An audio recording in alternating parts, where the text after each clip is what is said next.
Mock trial, we basically participate in a pretend trial, and we get to do all the aspects of any other lawyer witness daily life, and we get to write our own questions and follow the procedure of the courtroom.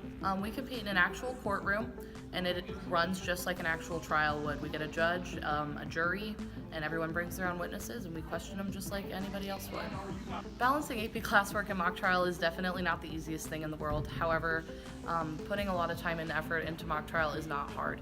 We have 2 practices a week, and they're an hour and a half long, and then writing your questions outside of practices is all you have to do.